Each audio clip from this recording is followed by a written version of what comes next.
Well, good evening, everybody, and welcome to our symposium on the Northern Battle of Britain, organised by the Orkney Aviation Festival. Now, you're on a fairly safe bet if when you utter the words the Battle of Britain to most people, the images that will rise into their minds will be of fighter pilots one moment lounging in deck chairs by home counties runways in the summer of 1940, and the next to the frantic clanging of the alert bell, racing to their aircraft on grassy runways across the southeast. Hurricanes and Spitfires bumping into the air and the contrails high up that follow, sketching out the aerial combats above the home counties as the Luftwaffe's onslaught began yet again.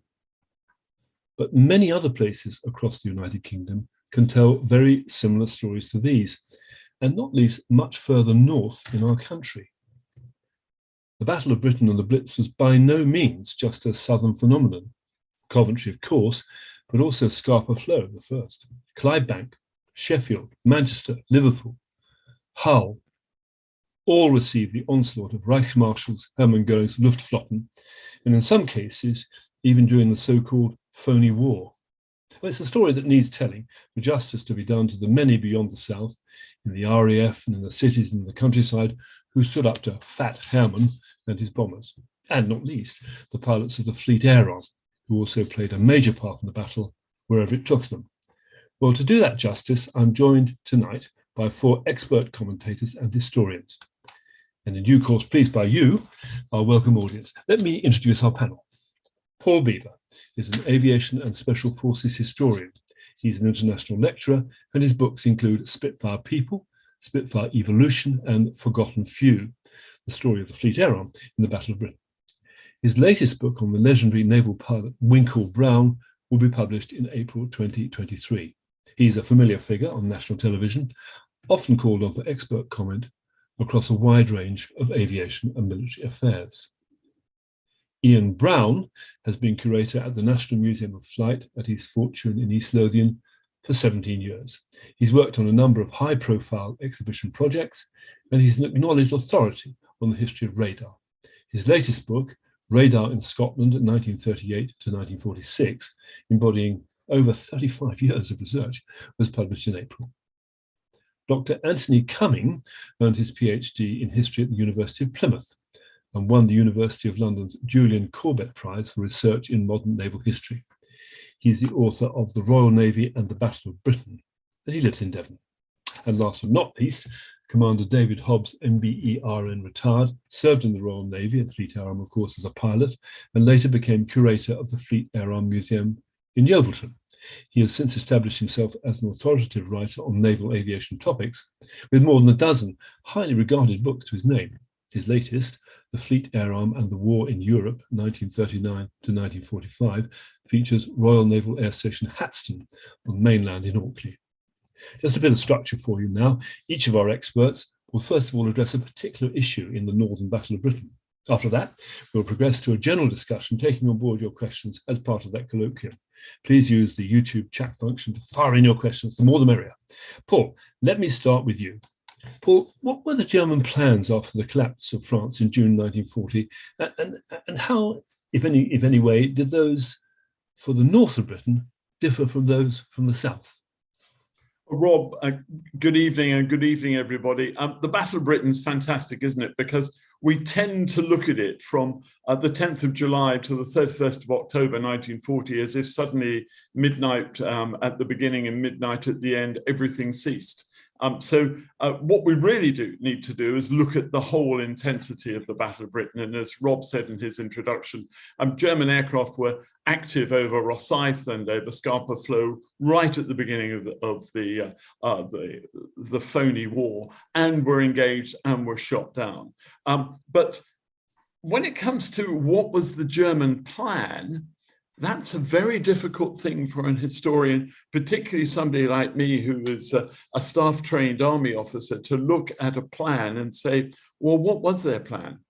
The answer is they had a strategy, but they didn't really have a plan. So their strategy was to eliminate the Royal Air Force, to basically sweep the skies of any fighters so they could invade Britain, and England, for this matter, somewhere between Dover and Portsmouth, and they would establish a beachhead up into Sussex and Hampshire, hold that, and then move forward, capture London, and Britain would sue for peace, and it would all be over. So that's the basic directive that comes from the Führer. The reality, of course, is very different, because once they get into France, and remember that at this time, at the beginning of June to the middle of June, France has fallen, France has surrendered, has capitulated, and they're suddenly left with the only thing they have to go for is the United Kingdom. And they look at us and they think, well, this is going to be easy. The intelligence briefing was that the Brits were fat and indolent. It's a little bit like Napoleon's briefing to his soldiers that the British have many corner shops, but only one source. The way in which the Luftwaffe looked upon us is our pilots were really good at air shows, Hendon and the like, but actually they weren't experienced. They hadn't been to the Spanish Civil War. They hadn't fought in Norway, Denmark, the Netherlands, Belgium, Luxembourg, although that was only 10 minutes, France, or more importantly, Poland. And the result was that the Luftwaffe did, I suppose, what you would expect, or they would expect the British to do. They had no plan. They were just going to go range over Britain and destroy our fighters. One of the things that they hadn't really worked out was where our air bases were, the structure of our squadrons, how we trained our pilots, where our aircraft factories were, and how they would interdict all of these and cause mayhem to the British.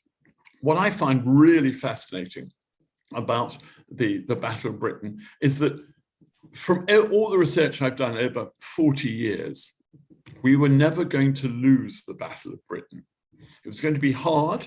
We were going to have some difficult times. August 1940 is a classic. We had insufficient pilots, but what we had is a whole nation from Belfast to Kirkwell to Edinburgh, down into England, all doing the same thing, fighting for our survival. So RAF Fighter Command, with its Royal Navy, Polish, New Zealand, Australian, etc., pilots supporting it, is the tip of a spear. The shaft of that spear is the whole nation of the United Kingdom. I don't know if we've ever been more united as we were in 1940. The Battle of Britain, with our technology, with our skill, with our plan, we had an integrated air defense system across the whole country, was absolutely foolproof, except for one thing, and I'm sure that my colleague David Hobbs will come on to this. Nobody had thought about the home fleet at Scapa Flow. Other than that, we had it completely taped. We were never going to lose.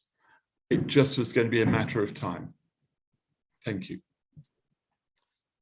Well, Ian, if I can come on to you now, that's very interesting, Paul. Thank you. Very, very interesting thoughts emerging there for us to discuss later. Ian, turning to the likely targets in the north of Britain, how were they defended when these onslaughts came? And when did the attacks on them start?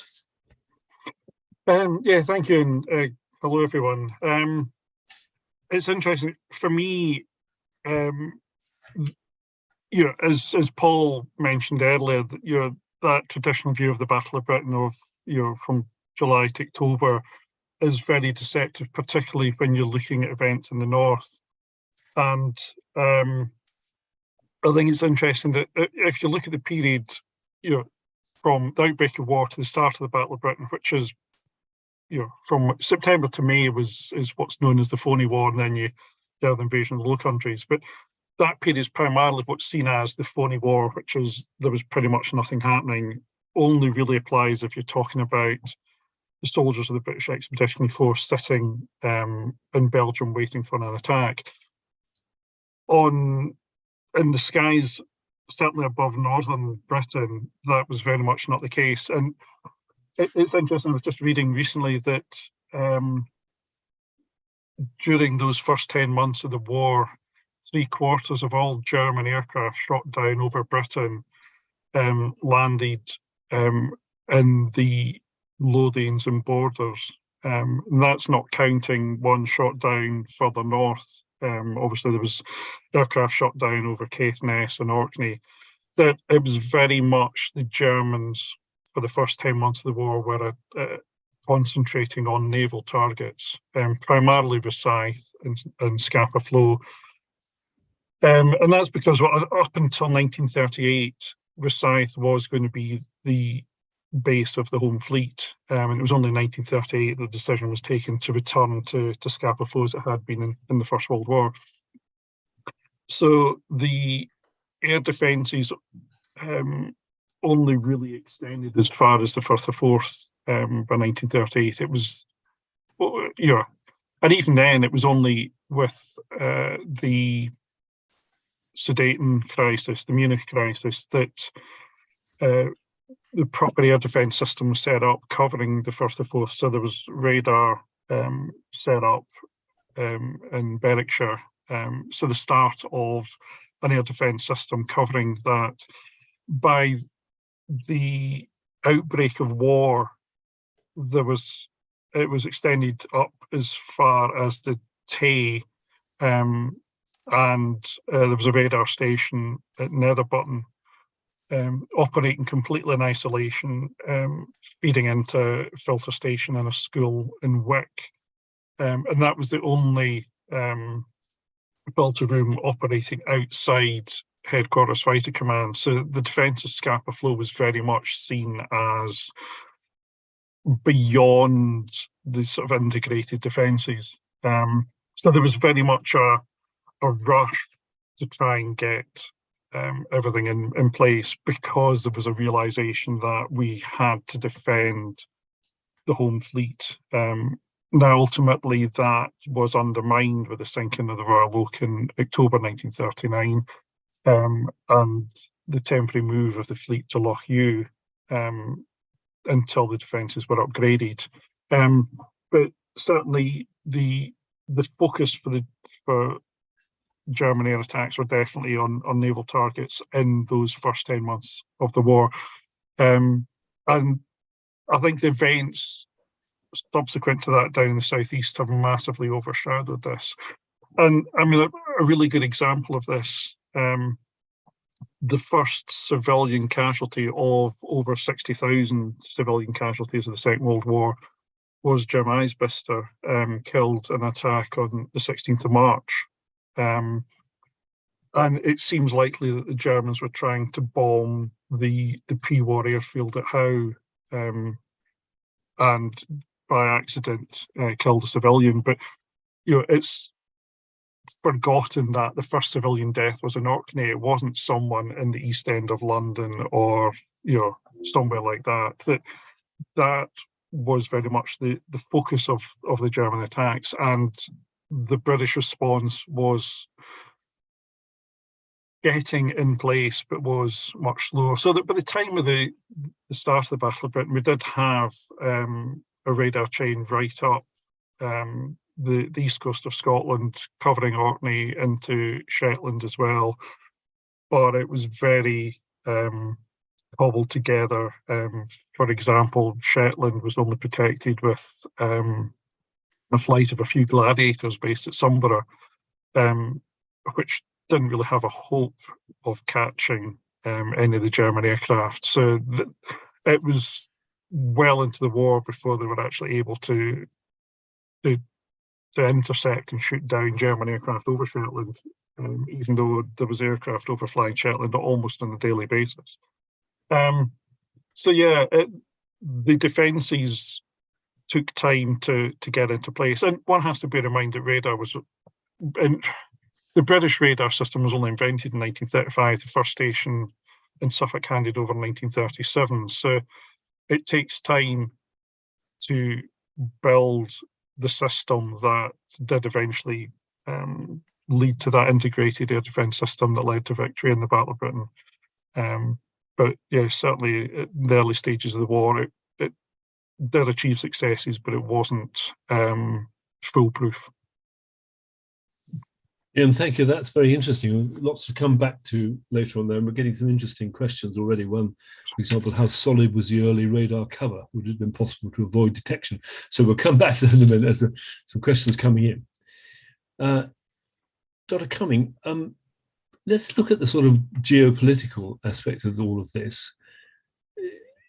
To what extent, given in the way this thing was reported, did Churchill's wish to bring the USA into the war on Britain's side as soon as he could affect the way in which the Battle of Britain was reported in the UK and US media? Did this tilt to the south, as it were, ignoring the north, have its origins in that? Thanks very much, Rob. Good evening, everybody. Well, quite a lot. What we have from the start is sympathetic coverage from the American media and official recognition that the American press was friendly to the Allied cause. There were plenty of impediments, to be sure. Mistakes made by commanders during the Norway campaign were mercilessly highlighted by the American press because of concerns that a failure to contain Nazi expansion meant Hitler would interfere with American interests in South America. There were many references in newspapers to the Monroe Doctrine and alleged serious consequences for the American way of life if they were forced to compete with the Axis in their own backyard. So while they wanted the Allies to win, they worried about Allied competence. American opinion always supported the Allies, but not for getting involved in the fighting.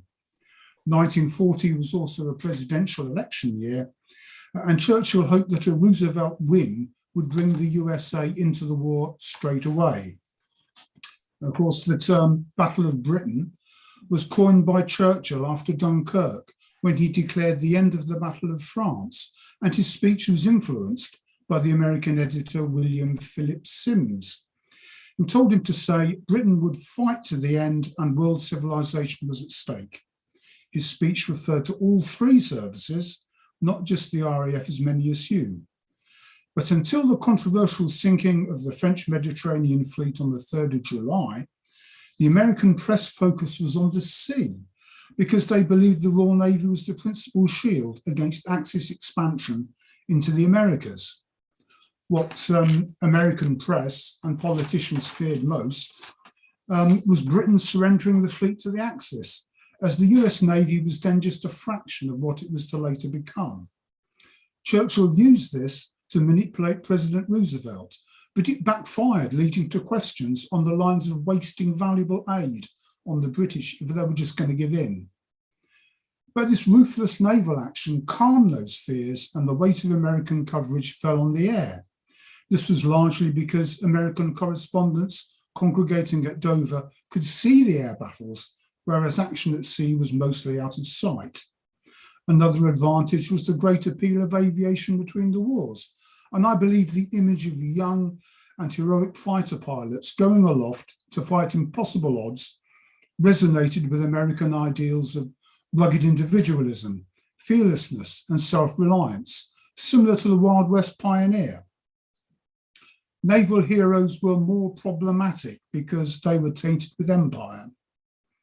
American newspapers from mid-July onwards were full of stories about fighter pilots, with a special interest in volunteers like Billy Fisk III of New York. But Fisk had no recorded kills, and he was shot down and killed, ruining official plans to publicise his adventures. Officials cooperated with the foreign correspondents much more than those of the British press, and they exploited a perceived American susceptibility for hero worship. I'm not saying the Ministry of Information was good at its job, and Duff Cooper disliked his job as minister, but their problem was overcoming public cynicism, owing to the propaganda distortions from the First World War. Although newspapers kicked against it, the censorship was very strict, and the Defence of the Realm legislation meant the government could more or less do what it wanted. Most Battle of Britain writing in 1940 was carried out by American correspondents because the Ministry of Information gave out very little information. Neither would the services cooperate with the correspondents. The Navy wouldn't allow them aboard their ships in this part of the war, And at first, even the relatively PR-conscious RAF wouldn't have them at their airfields. By contrast, German PK men would fly in Luftwaffe bombers and film the bombing as it happened. But the American press culture was one in which correspondents were far more proactive, imaginative, and less deferential than their British counterparts in hunting out stories. Exaggerated victory claims were published without qualification, partly because there was no way of checking. Later, the famous American director Frank Capra, he made It's a Wonderful Life. He made an influential propaganda film called Battle of Britain, with an introduction from Churchill, asking the British audience to accept the film as the facts. But it was full of dodgy facts, inflated victory scores, and the wrong assertion that warships were helpless in the face of air attack. It also told the British that their fortitude against bombing and the courage of their airmen had saved the whole world from Nazi domination. Another effective propaganda film about people's fortitude in the Blitz was Britain Can Take It, where Quentin Reynolds' American accent disguised the fact it was made by the British Crown Film Unit. Towards the end of the battle and afterwards, references in the American press publicised British technical assistance given to the American rearmament programme, alongside lessons learned from the air battles. US Air Force General Paul Cheney talked about things that might be worth hundreds of millions of dollars to us. At the same time, questions were being asked in the British press about the tangible benefits to Britain of these generous arrangements, possibly because media baron and Churchill confidant Lord Max Beaverbrook was arguing behind the scenes that Roosevelt was taking undue advantage of Britain's plight. But for now, anything that could engage American sympathy and assistance had to be tolerated. Anyway, all this paid off, not by bringing America closer to war, but with Britain nearly bankrupt by the end of 1940, Roosevelt could push through his essential Lend-Lease legislation in 1941 and keep the war supplies coming. Thank you very much indeed. That's fascinating. I have to say, as a filmmaker now, this lack of service cooperation is alive and well and kicking. It actually requires kicking going the other way, in my opinion, particularly the Royal Navy. I would love to help them, but by God, they're hard to help. Right, let's come to the Navy then, David. An untold story, as you've said yourself. What part then did the Fleet Air Arm play in the Battle of Britain? Thank you, Rob. Good evening, everybody. I'm going to come at the Admiralty view from the big picture first, and then come down to the specifics of what the Fleet Air Arm did as part of a whole nation effort in the Battle of Britain. It took the German High Command a month to come up with a strategy for attacking Britain after the last British troops left the continent. Hitler issued Directive Number 16 on the 16th of July, 1940.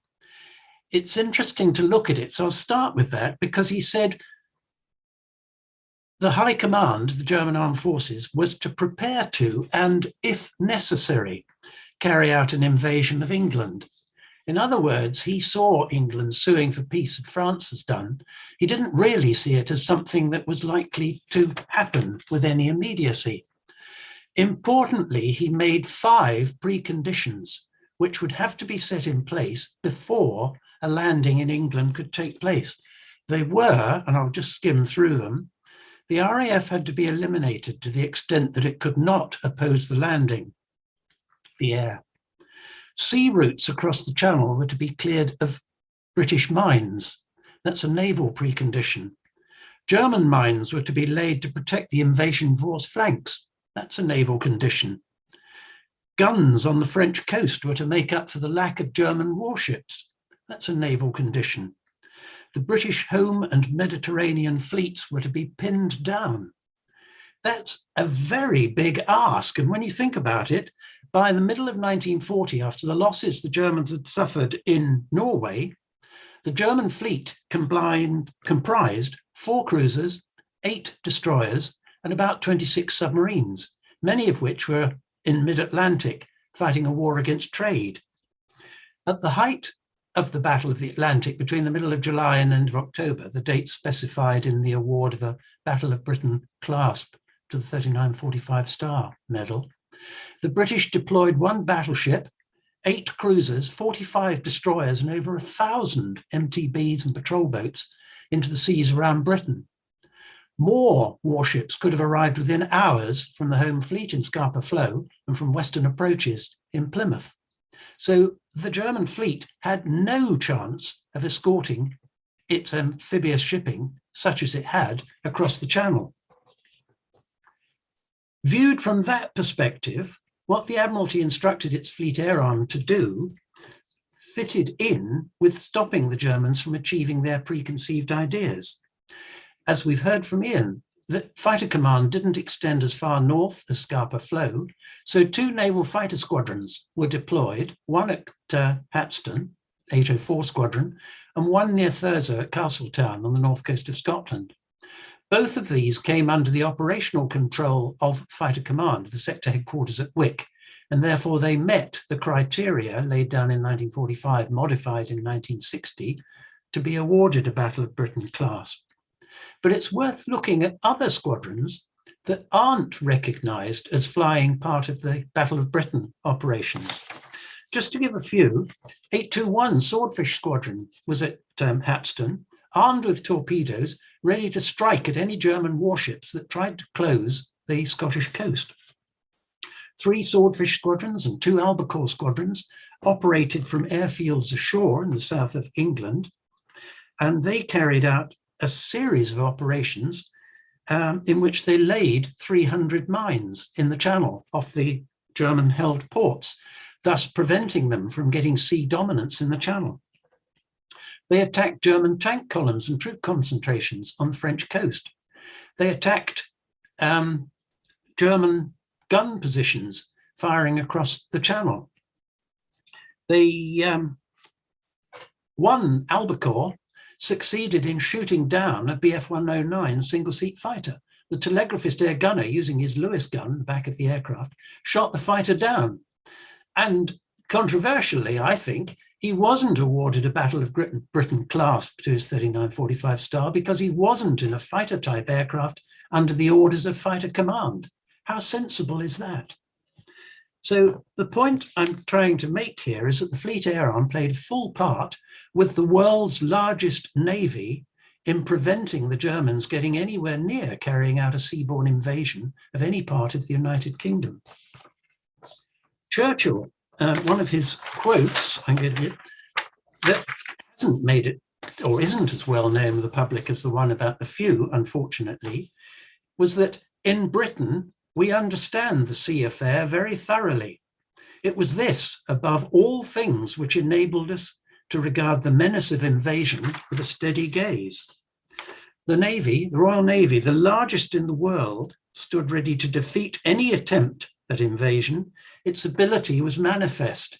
In fact, it was so manifest that it was never even attempted. It only took 5 days for the head of the German Navy to tell Hitler that he couldn't meet any of the directives in Directive number 16. The Fleet Air Arm played a key part in all of that. David, thank you. That's absolutely fascinating. The other Churchill quote we probably all remember is about the invasion. I'll try and do my Churchill voice. No, we are waiting for them, and so are the fishes, which I think is one of my favourite German quotes. Well, that's fascinating, gentlemen. Thank you so much indeed. That's really been interesting. Questions coming in. First one, and let me throw it open to everyone to discuss, obviously. So microphones on, please, everybody. One of our viewers has said, is there any evidence of a German plan to invade from Norway at the same time as from France in a kind of pincer movement? Was that something that was considered by the German High Command? I've not heard of it. Go on, Tony.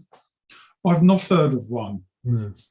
No, I think there's nothing. I come from an Anglo-Nordic family, so we have lots of relatives on that western coast.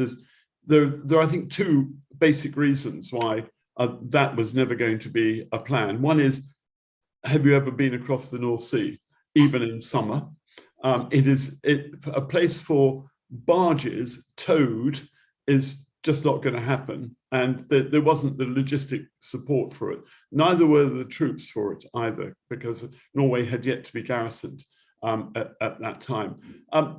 But the other, I think, which is fundamental, and David touched on this, is the Navy, the Kriegsmarine, basically had the bulk of the work to do. And they realized that this was never really going to be the way forward. Dönitz in particular was really keen on a trade war using U-boats and blockading the United Kingdom in the Battle of the Atlantic. We talk about the Battle of Britain. The battle that started on the 3rd of September and ended on the 8th of May, 1945, was the Battle of the Atlantic. And to me, that was the fundamental battle of the Second World War. I agree. If I could add in there too, the German General Staff, I say glibly, calculated they needed 2 million tons of shipping to carry the 300,000 troops they thought they needed across the Channel. The best the Germans could do by denuding canal barges from the canals of Europe and getting such ships as had not been blockaded out of Germany together was about a third of that, 750,000 tons. So they couldn't even achieve bringing the troops they wanted to across the Channel, even if they weren't opposed. There were no ships available for anything to come from Norway. And if I got the date right, I think it was the 15th of August, the one big raid carried out by the German Air Force at Stavanger in Norway was savaged by fighters in the north of England from airfields between Drem and Acklington. I think they lost about 20% of their aircraft. Single-seat fighters didn't have the range to fly across the North Sea. They used Bf 110 Zerstorer twin-engine fighters that were massacred, basically. So there was no way the Germans could have given effective air cover to a landing from Norway, nor did they have the shipping to achieve it, nor did they have the troops to achieve it, since they were trying to conquer the Norwegians who were resisting. And you have to ask, what would they have done? Yes. Had they have landed on, at say, Berwick-on-Tweed, that famous place that, as we just, viewers will not realize that we had a discussion about why Berwick-on-Tweed is still at war with Russia earlier. But if they landed at Berwick-on-Tweed, what would they have done? I mean, what would they have done with an invasion? I can't really see the Scots putting up with that, as they didn't put up with the English for about 500 years before. The other point that people miss about the Battle of Britain too, the British Army was seen as having been defeated by Dunkirk. It wasn't. It was still an army in being and a field force, and that forced the Germans to have to consider an opposed landing to take the country. It's one thing to say there won't be any opposition, we'll land 50,000 troops in a dock and they can march off and take the surrender. It's entirely another thing if you are forced to deploy your forces against opposition. That opposition might have been limited, but it was there, and it was growing stronger with troops from Canada and the defeated European countries coming to join us all the time. I've just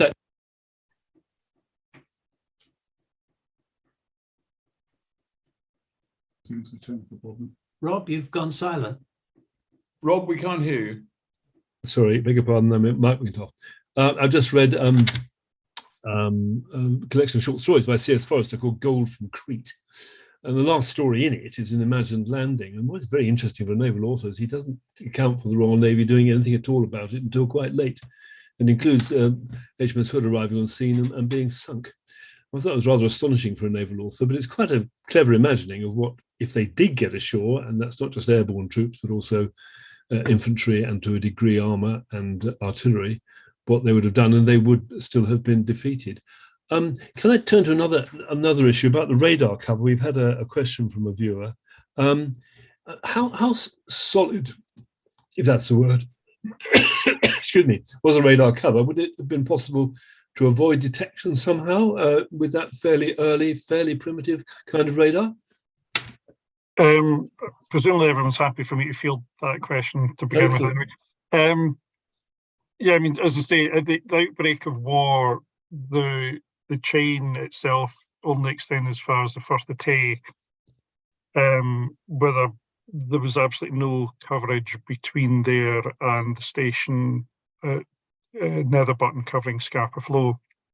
So it was only December 1939 that there was stations starting to fill that coverage, basically because of limitations in the supply of equipment and the ability to not just the transmitters and receivers, but towers, most of which were built with Canadian timber, so it was dependent on the importation of timber to build these stations. As I said earlier, even by the time of the Battle of Britain, July, August, the chain did extend all the way up the East Coast. That said, the reason that the radar stations didn't operate like radar stations now, where someone sat in front of a radar screen is directly in touch with the fighters. The information was passed to a filter room, which compared information from various different radar stations to try and work out the true position of the unidentified aircraft. That was then passed to the operations rooms, which you see in the films with the WAFs, with the croupier's rake. And that information was then passed from Headquarters Fighter Command to group to sector, and from sector stations where they were directly controlling the fighters. There was delays inherent in that system, but it was necessary because the performance of the stations varied considerably depending on how. The original early mobile equipment was not particularly accurate. So there could be big variations in identifying the exact position, quite often inaccuracies in the reported heights, which doesn't sound significant, but if you imagine you send your fighters to 10,000 feet and then we're at 20,000 feet, they're going to be in, bomb the target and halfway home before you can actually get up to the height that they're at. So height was also significant. Right throughout the entire war, even by the end of the war, German aircraft were on occasion still able to fly over Britain, potentially detected, but not always intercepted and shot down. But yeah, certainly in the early stages of the war, there was massive gaps and no coverage for pretty much the entire West Coast. Is it worth talking? There were two. There's chain home high and chain home low. Low being having a better definition. But I think we also ought to just mention the Battle of Barking Creek, where radar was first tried. And this is the 3rd of September 1939, the loss of 2 Hurricanes to a Spitfire formation, because we had no idea how we were going to do this interception. One aircraft had been detected. It turned out to be a Blenheim. The controller sent a whole squadron and then sent 3 other squadrons to cover that squadron, just in case, because that one German aircraft may have got through. The aircraft then turn around, come home, and the radar can't, there's no IFF, identification friend or foe. The friendly aircraft returning are then deemed to be a raid on London, and yet more Spitfires are scrambled. And so you've got this complete mess. The result of this is sadly a pilot dies and 2 aircraft are lost. The result was also a lesson identified and immediately learned. Radar is then improved. The back screen is put on so that radar doesn't work from behind. It only looks in one direction. And that helps with giving you the coverage. Now, David and I have both flown against radar and with the support of radar. It's a double-edged sword, radar. Sometimes it's your friend. Sometimes it's not, because it gives misleading traces, even today. And it allowed us, I think, though, because we had the technological edge at that time, people like Watson Watt creating new technologies. We were able actually to do something really quickly in time for the Battle of Britain. And as I said earlier, we were never going to lose. You must be actually a bit psychic, because one of the questions, thanks again to everyone listening and looking in for your questions, that we'll get through them all, I hope.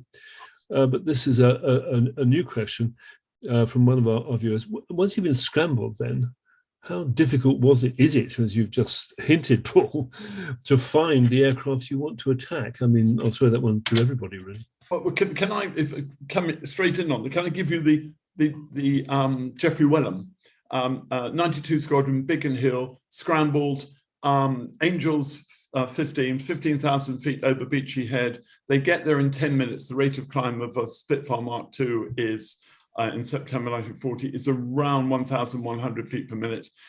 They get up there. It's a squadron scramble, so there are 12 aircraft airborne. They go through cloud on the way up, and they lose the rest of the squadron. So Geoffrey's staying close to Brian Kinkham, his lead.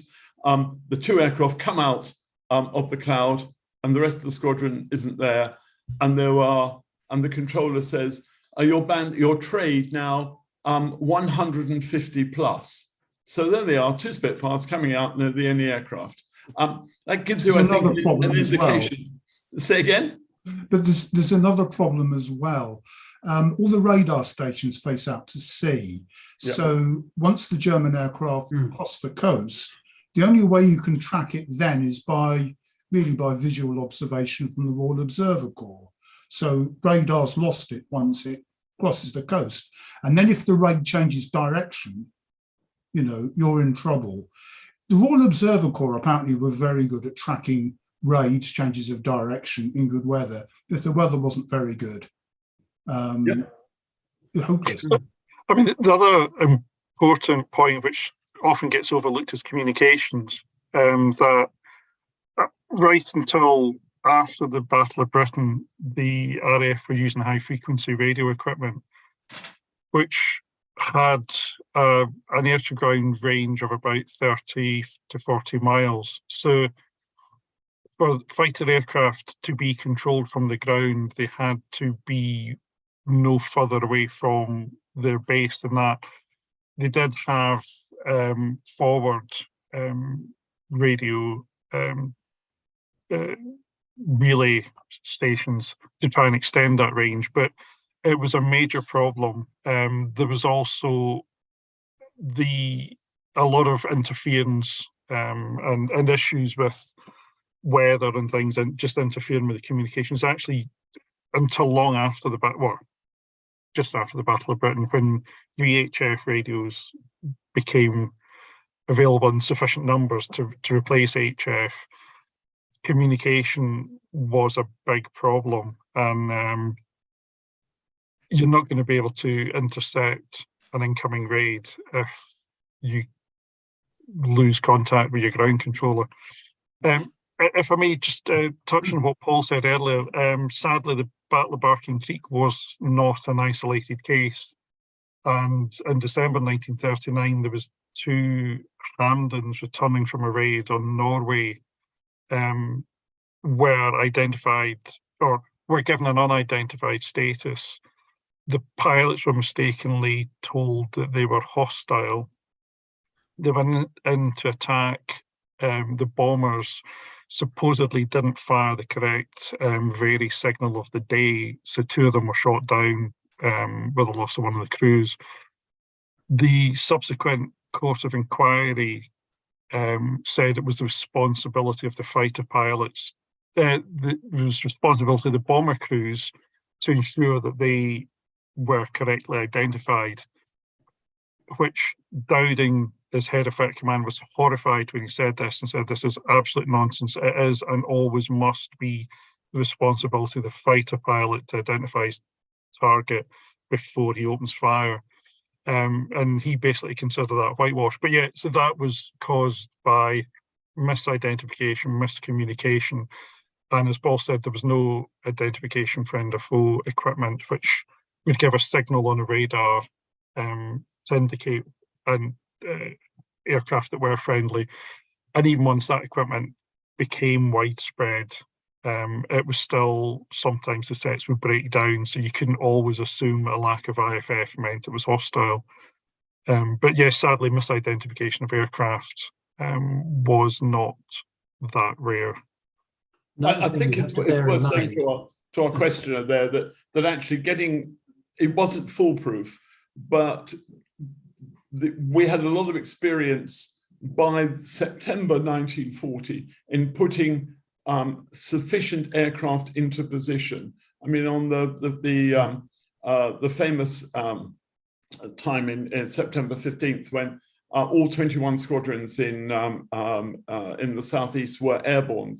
Churchill goes to Uxbridge. He'd asked us the reserves. No, there are no reserves, Prime Minister. Most of those aircraft were put in the right position. And David was saying about, if the aircraft turns, if the raid turns when it's over land, well, that's exactly what happened on the 7th of September when they started raiding Germany, started raiding London. So there was a real issue with that. But it's like all things, it's hit and miss. And today, I don't think even today, QRA aircraft necessarily find what they're scrambled for immediately in any nation. There's always going to be, the sky is very large, there's lots of cloud often, and communications don't work.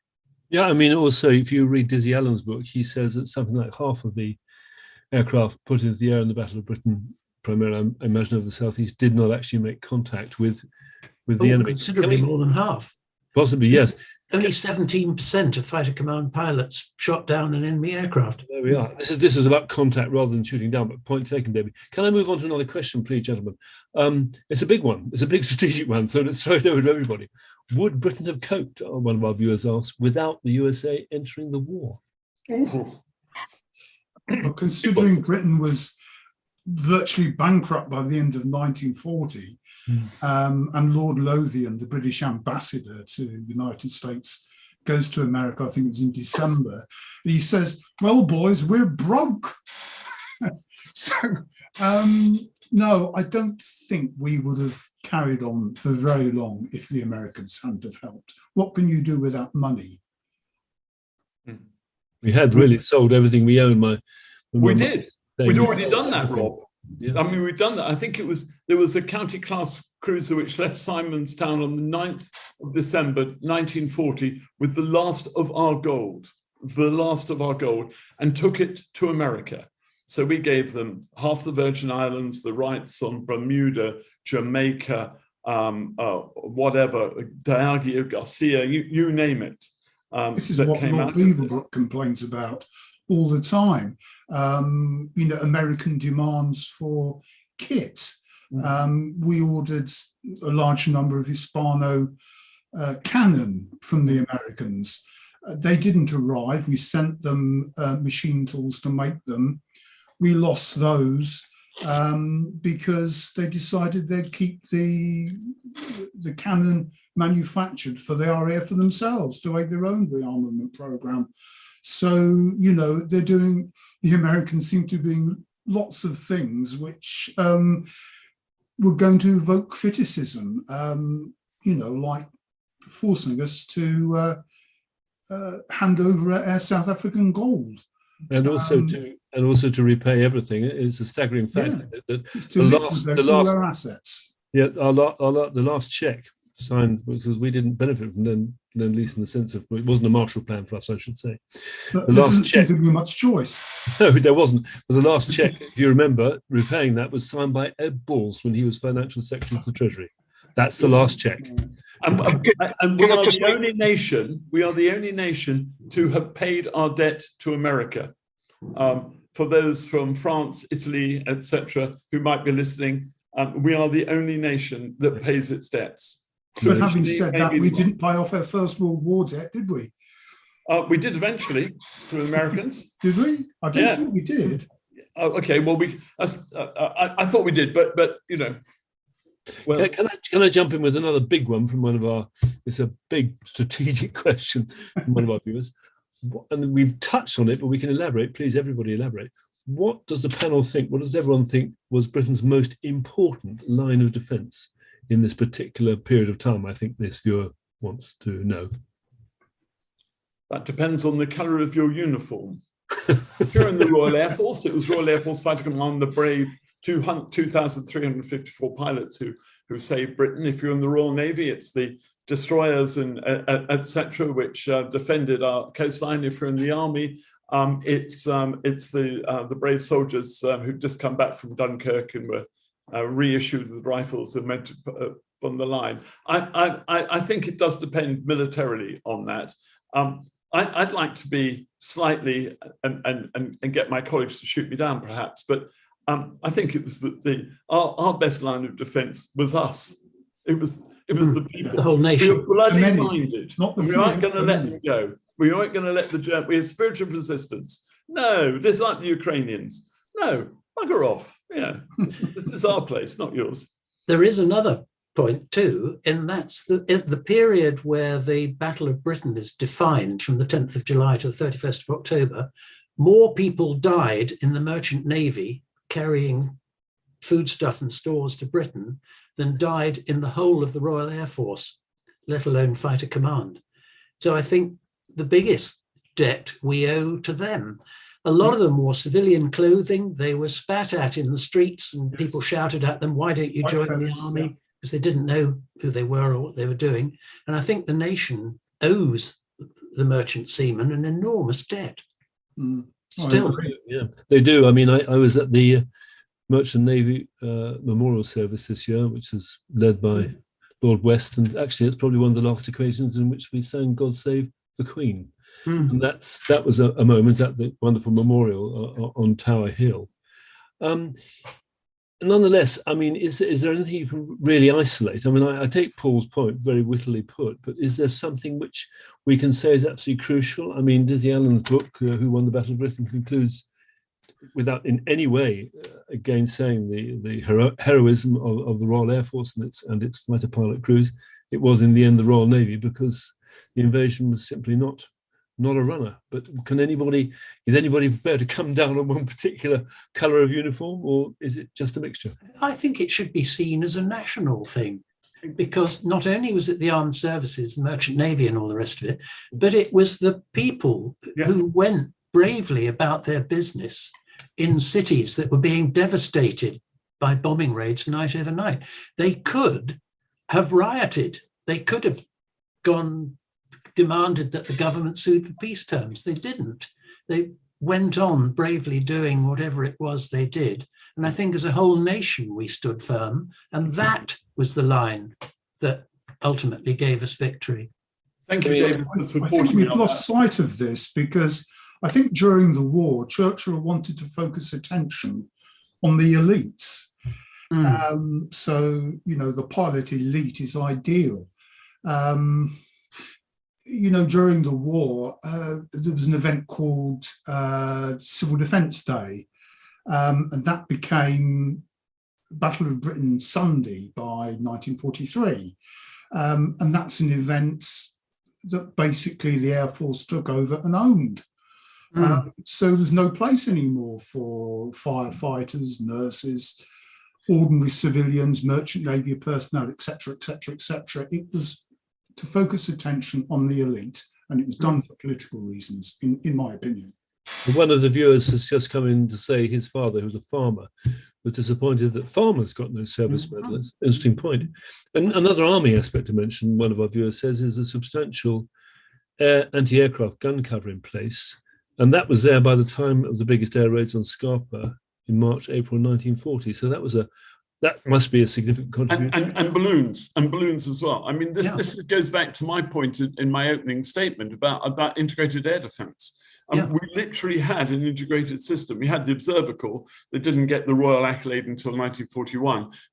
They got the Royal Accolade because they were so good in 1940 during the Battle of Britain. But you had this integrated air defence system, which was the first in the world, which was layer upon layer upon layer.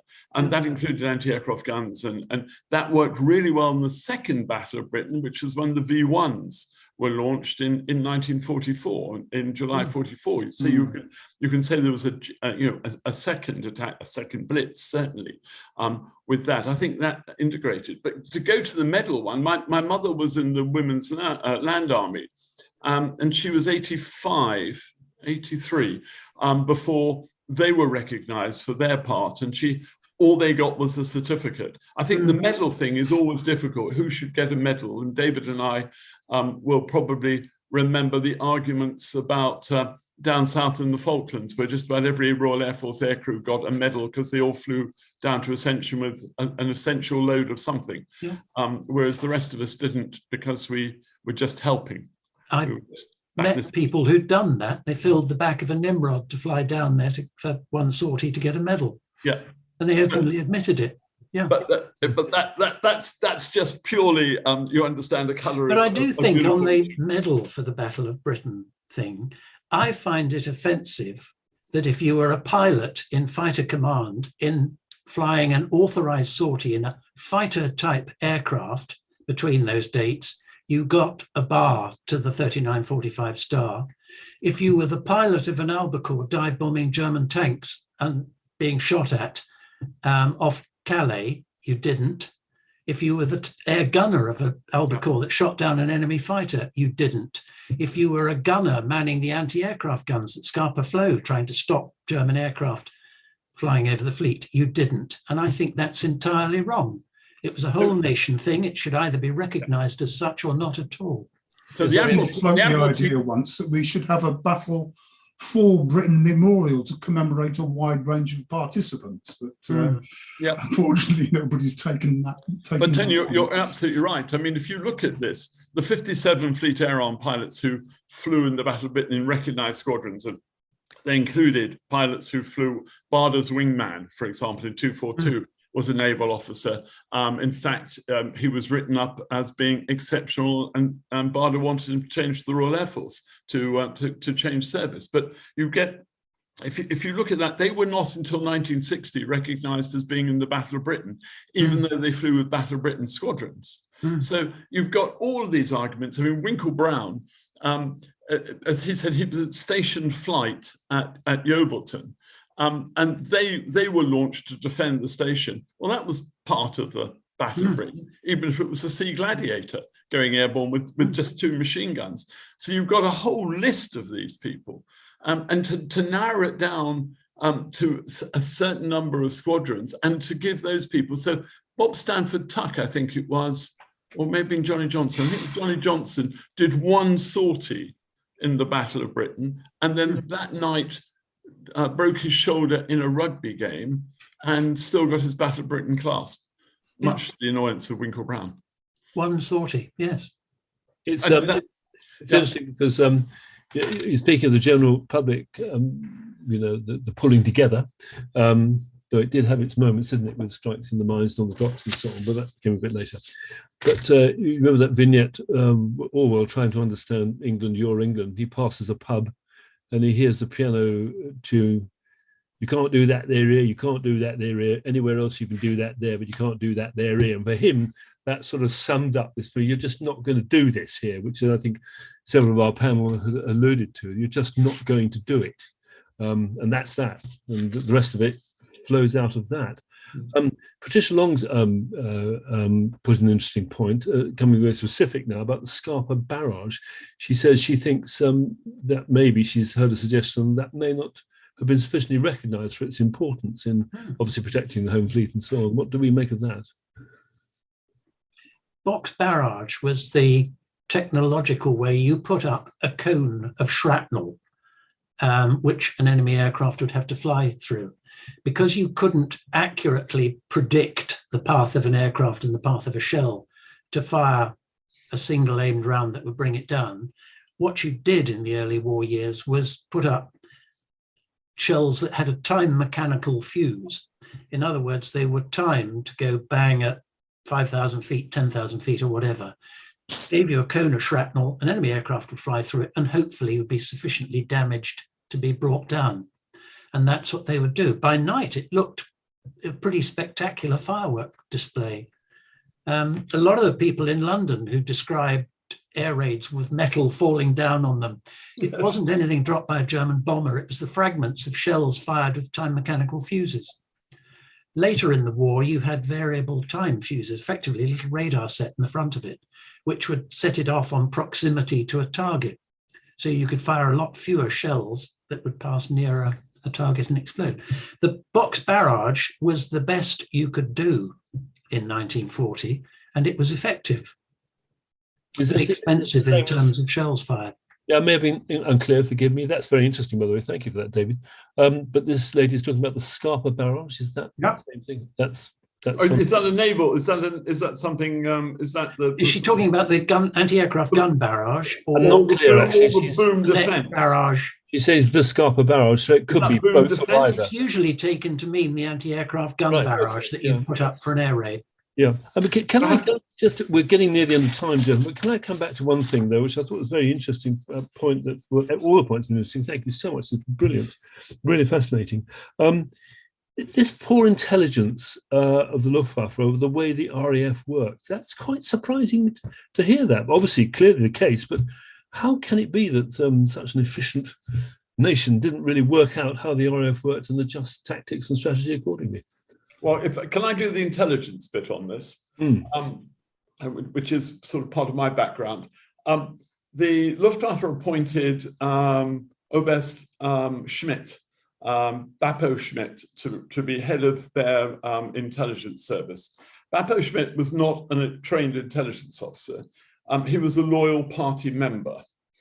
His promotion was linked to how well Goering did, and his livelihood probably as well. So he was the guy who would follow the political dictum and produce intelligence analysis, which demonstrated, for example, on the 15th of September, the Royal Air Force had 250 aircraft left, of which only 200 would fly. The analysis the Germans did of fighter command was they got the airfields wrong. They listed Thorney Island, they listed Ditchling, all sorts of airfields which were Fleet Air Arm airfields or Coastal Command airfields. They didn't understand how our squadron system worked. 12 aircraft, 18 pilots was the norm in fighter command for single seat fighter squadron. They didn't understand that the norm was 4 squadrons on a base, one of which was a night fighter squadron, as inefficient as they may have been in the Battle of Britain. They didn't understand our civilian repair organization, which rebuilt aircraft almost overnight. At Cowley, ironically, today it's the German BMW factory in Oxford. But they didn't understand that. They didn't understand the air transport auxiliary, the pilots delivering aircraft to the front line and all of that. We tend to talk about Spitfire girls. They came later. This is mainly men, including one former Fleet Air Arm pilot, I think it was, who had one eye and one arm, who delivered fighters. That demonstrates the resilience, I think, of the Fleet Air Arm. And all these things were missed. I have a 1-hour lecture on the intelligence failures of the Battle of Britain by the Luftwaffe. I also have a 45-minute lecture on the intelligence failures of the Royal Air Force on the Luftwaffe. The answer was we didn't know a lot about them, and they didn't know a lot about us. They fought as they would have fought in the beginning of the end of the First World War. We fought in order to save our country and to stop them, and to be frank, to kill as many as we could. I think in all fairness, though, I think you've got to bear in mind that the Luftwaffe wasn't really expecting to fight this battle until France had collapsed. So there wasn't a great deal of opportunity to prepare. And certainly British intelligence didn't seem to be much better anyway, because as I understand it, it overestimated German strength by a factor of 2. Yeah. And that's simply because we applied the same as they did. We looked at our squadrons of 12 aircraft, 18 pilots, and applied that to the Germans. Well, their squadrons were often 6 or 8 aircraft and 10 pilots. So, once you start playing those numbers, right the way through the war, German intelligence was not good when it came to numbers and the tactical intelligence. Bappo Schmidt, by the way, ends the war as a major general, is cleared of being a Nazi by the Americans, and goes on, makes a fortune, I think dies about 1972. I wish I'd known, I would have gone to interview him. He would have been fascinating. I wonder what Beppo Schmidt could have done, really, because, well, it's a bit difficult, isn't it? Because once the fighting starts, how do you keep track of enemy casualties? You haven't got a spy network on the ground because they've all been rounded up, haven't they? You've got intelligence from high-flying aircraft, but how much are you realistically going to learn from that? Well, the other problem you've got, Tony, it's hard to see exactly what he could have done. The intelligence officers that we had were trained in doing the interrogation to work out exactly how, when people made claims, there's a system, and we always overclaimed. I mean, Bader overclaimed at least 5 times on every sortie. Yes, of course, as everybody did, didn't they? That was his sort of thing. The Germans had a fairly effective signals communication intelligence set up, their Y service, which was pretty good at, they got our frequencies. There were more English speakers in Germany than German speakers in England. And so they were pretty good at getting that sort of information. They should have been able to do it. But of course, they had no spies on the ground because they were all rounded up. Something we can pat ourselves on the back for. 38 German agents were rolled up the moment they arrived. And that's all to do with, again, part of our system. We had Bletchley. Now, Bletchley comes online breaking the Luftwaffe codes in, I think, May 1940. And so therefore, we are starting to get an order of battle. Now, the Germans didn't do that with us. They didn't use SIGINT and ELINT to give an order of battle, but our guys did, because we'd done that before. Part of the Dowding system started in 1936 when Dowding was Air Officer commanding 12 Group, using his senior staff officer, a young bloke called Keith Park, a New Zealander, who goes on, of course, to run the air defence of London and the southeast. Now, I think we were pretty well prepared. Our int was pretty good. It wasn't as bad as the Germans because we didn't have the political need to talk about high scores, even though Churchill loved having high scores to talk to the Americans and to do that. And to the Royal Air Force was a little bit more sanguine about it. And they knew they needed to know exactly what the scores were, because otherwise you can't frame your intelligence and therefore your response. Well, there's also a thing that armed forces suffer from, and that's called mirror imaging. Because you find something difficult, you assume they find it difficult. If you find it easy, they will find it easy.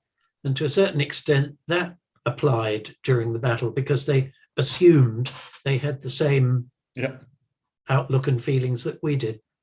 When at the end of the Battle of Britain, the Germans were amazed that our pilots went on 24-hour, 48-hour and weekly leaves, because we rotated our pilots around, rotated our squadrons around, rested our squadrons, sent them down to the West Country, to the north, whatever. I think that the Germans found that really difficult. The reason that the Germans, I suppose, the problem the Germans had and why a lot of their pilots died was that they were just tired.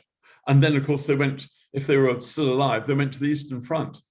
I love, if I can leave you with a beautiful comment about the Battle of Britain from Hermann Goering to Winkle Brown. It was when Winkle Brown asked him who won the Battle of Britain in his eyes, Hermann Goering said, well, nobody, it was a draw. That's something that really, in the light blue uniform, they can't quite understand that. But I can absolutely see where Goering is coming from there. His justification is, well, we took away our fighter groups to send them because we knew we were going to invade within in months. We were going to invade Russia, so we needed to send them east. And by about April 1941, there were just 2 fighter groups left in France.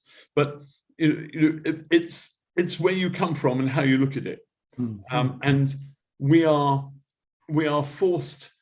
By a lot of it is the propaganda movie you mentioned, Rob. Was it, perhaps it was Tony? I think it was Tony, about propaganda movies. I mean, the one that really gets my goat is First of the Few, which is nothing like what actually happened in developing the Spitfire. It gives all the credit to one man, when there are 150 people in the design team. You know, it's the propaganda stuff. We take it as truth.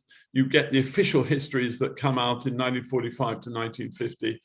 Repeatedly, authors will look at those and just crib them. One of the things that I'm delighted to say that, you know, I know from Ian and David's research, I've read their work. It's going back to those primary sources. Forgive me, Tony, I haven't looked at your work in that regard, but I'm sure from what you said, we now go back to primary sources. And so we now, witnesses are really difficult.